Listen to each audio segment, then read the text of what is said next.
विपक्षी पार्टियां कह रही है कि जो गैर पसंदीदा वोटर है उसको जो है आप कटवा रहे हैं। विकास के नाम पे चर्चा करने को तैयार नहीं है और कोई मुद्दा पे बात करने को सरकार को घेरने का उपाय नहीं है। फिर से ये लोग उन्माद फैलाना चाहता है, अल्पसंख्यक वोट को डरा रहा है।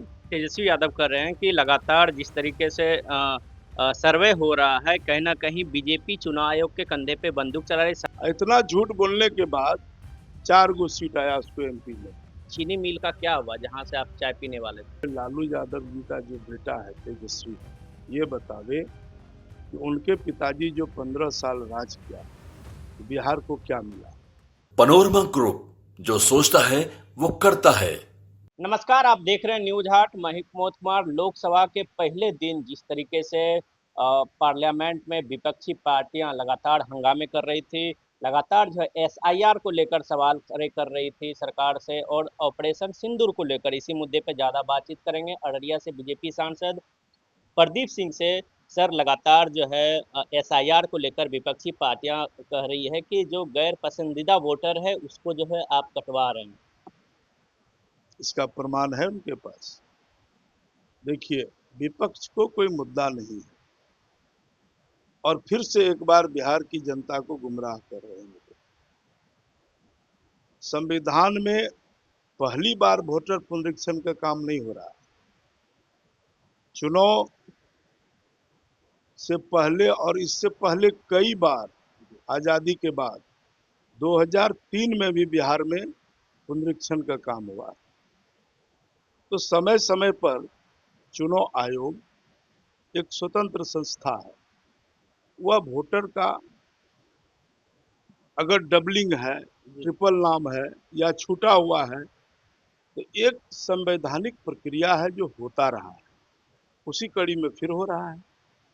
तो इन लोगों को लगता है, विपक्ष को, कि कोई मुद्दा नहीं है, विकास के नाम पे चर्चा करने को तैयार नहीं है और कोई मुद्दा पे बात करने को सरकार को घेरने का उपाय नहीं है। तो फिर से एक बार तुष्टीकरण की राजनीति इसे कहते हैं। कि वो कहता है अल्पसंख्यक को डराता है, गरीब वोटरों को डराता है कि तुम्हारा नाम कट जाएगा, तुमको हटा देगा। रही बात बाहरी लोग, अगर कोई घुसपैठी या बांग्लादेशी हो या रोहिंग्या हो या नेपाली हो हमारे देश के अंदर घुसा है, तो उसका चिन्हित करना भी सरकार का काम है। तो इसमें क्या दिक्कत है उन लोगों को? तो ये लोग चाहता है कि जो भी वोट है, चाहे वो बांग्लादेशी हो या पाकिस्तानी हो, वो उनका वोटर है। वो अल्पसंख्यकों की बात करता है, तो निश्चित रूप से तुष्टीकरण की बात करता है। इनको लगता है कि कहीं मुसलमान भी न खिसक जाए, तो फिर से एक बार भ्रम फैला करके संपूर्ण देश को और बिहार को गुमराह करता है। अभी तो वोटर लिस्ट का पुनरीक्षण हो रहा है, उसमें सत्यापन हो रहा है कि कौन सत्य है कौन असत्य है। जो भारत के मतदाता हैं, बिहार के मतदाता हैं, जो जेन्युइन मतदाता हैं, उनको डरने की जरूरत नहीं है। लेकिन अगर कोई घुसपैठी है, बांग्लादेशी है, बाहरी है, उसको चिन्हित करना भी तो पड़ेगा। सर, तेजस्वी यादव कह रहे हैं कि लगातार जिस तरीके से सर्वे हो रहा है, कहीं ना कहीं बीजेपी चुनाव आयोग के कंधे पे बंदूक चला रही। साथ ही उन्होंने कहा कि जिस तरीके से काम हो रहा है, कहीं ना कहीं ये साफ दर्शाता है कि लोकतंत्र की हत्या है। आप सीमांचल से आते हैं, सांसद वहाँ के, क्या लग रहा है इस बार क्या सिनेरियो होगा? बहुत अच्छा सिनेरियो है। अब की बार 225 पार होगा। बिहार में विकास चाहिए और एनडीए की सरकार में डबल इंजन की सरकार है, नीतीश कुमार जी के नेतृत्व में और नरेंद्र मोदी जी का, दोनों का गठबंधन है। तो दोनों सरकार मिलके बिहार में विकास किया है।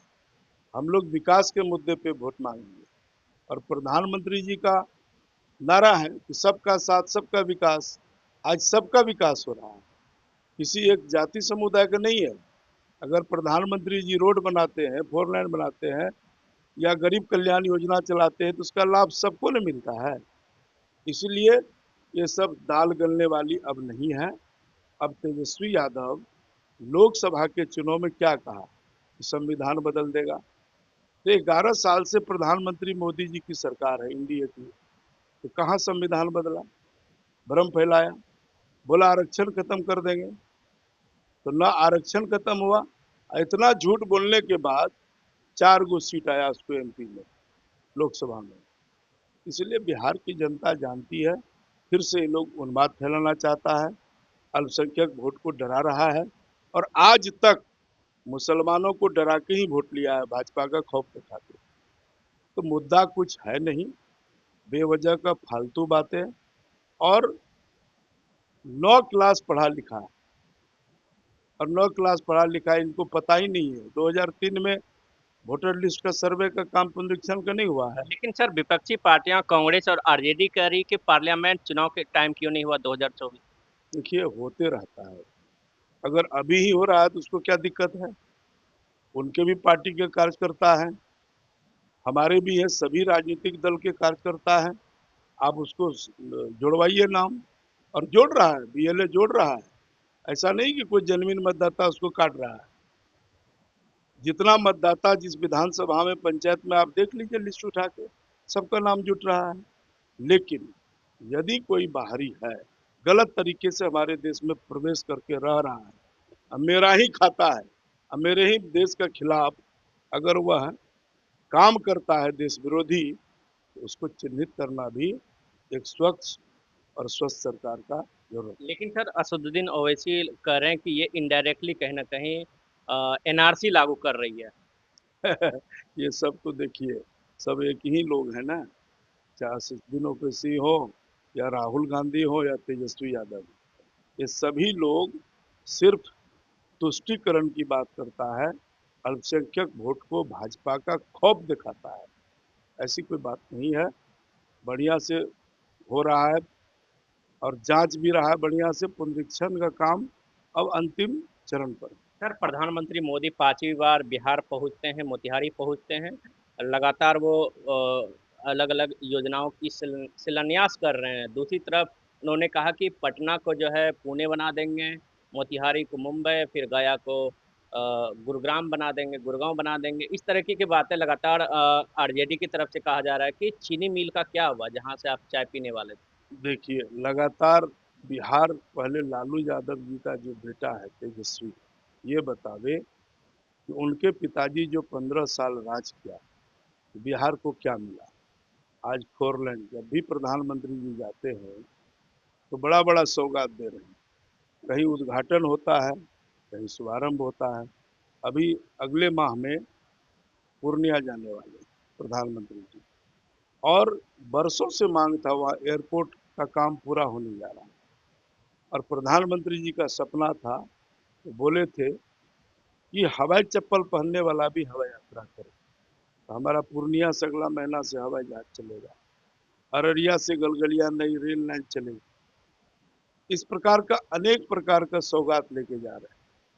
अररिया से सिलीगुड़ी 4 लेन बन गया, तो एक तरफ एक्सप्रेसवे बन रहा है, 4 लेन बन रहा है, और लोगों को कनेक्टिविटी, बिहार बदल गया। गांव में, घर में, सबका घर घर बिजली पहुंच गई। अब हम खेत में बिजली पहुंचा रहे हैं। तो बिहार में क्या होता है? बिहार के लोग भूल गए क्या अपहरण का धंधा चलता था? इनके जब राजपाट थे, लालटेन वाले का, फिरौती लेता था, अपहरण होता था, सारे आम हत्या, बलात्कार, मर्डर होता था। वो राज है क्या? तो बिहार में विकास के नाम पे हम लोग वोट मांगेंगे, और ये सब फिर से चाहता है कि सत्ता मिल जाए। लालू यादव जब जीतता है तो उसका परिवार का भला होगा।